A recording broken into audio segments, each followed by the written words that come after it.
Welcome, sports bettors from around the world.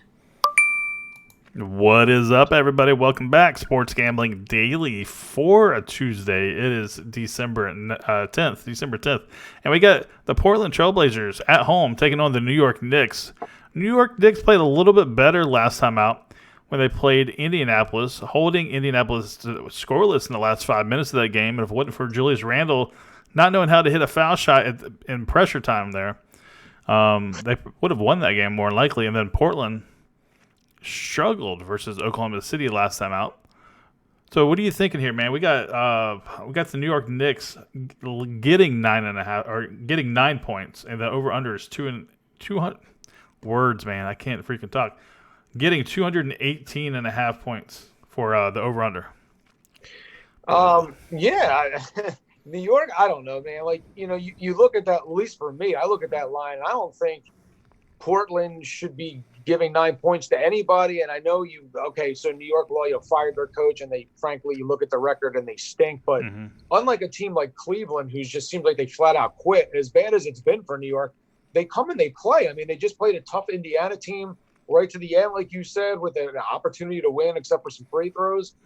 They played the Sixers tough a couple of games. I mean, they come and they play. So for me, Portland isn't worth giving, 9 points. So Portland's they're really missing their big guys with Nurkic and Zach Collins, and they bring in Carmelo Anthony, who is now going up against one of his ex-teams, and I could see him wanting to go off, but that's just going to be a bunch of Carmelo Anthony isolation basketball and jacking up threes and trying to bat, So they remind me of a team that it's a team, but it's three guys playing isolation. So Carmelo does his thing to get his shots, and then Dame has to do his thing to get his shots, and then you got CJ McCollum doing his thing to get his shots. There's no really ball movement. They lost Rodney Hood. It's just a lot of, one guy breaking down his guy and trying to hit a three or some mid-range game stuff. So I kind of think that plays into the hand of New York, because New York plays all right defensively, and they got a couple guys that can really hit the boards. And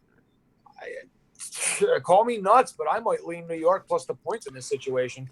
Well, it would be the first time we lay some points and win. But let's see here. We got Carmelo Anthony. He hadn't been playing very well lately. His last two games, 8 for 31 over his last two games, actually. So, and also the Trailblazers have won their last 5 meetings. However, covering a 9-point spread is no joke, even to a team as bad as the New York Knicks.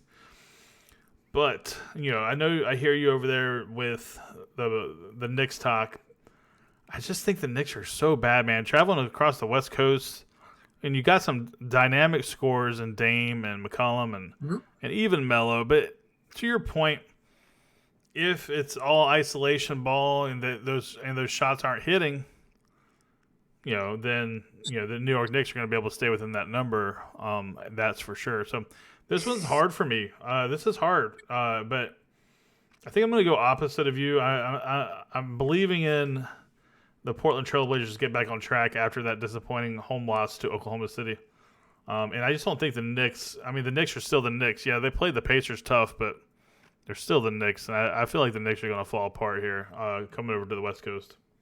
Well, listen, that's a very solid point of going to the West Coast. That's real, no doubt about it. But I think it's kind of alarming when you look at a team. So the Knicks overall have a 4-win, 19-loss record. But against the spread, they're 11-12, which is almost 500. So right.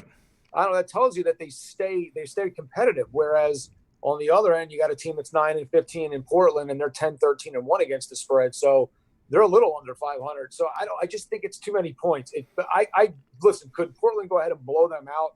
Well, no doubt about it. I mean, if Dame goes off, if McCollum goes off, and that it's a tough situation. But let's just say two of those three, let's say Carmelo has a bad game and Dame has a bad game, and it's just McCollum going for 25 or 28. That's not going to get it done. No, it won't get it done.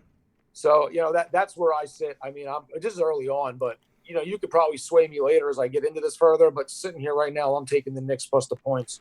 All right. Well, there you go, guys. That's our selections here.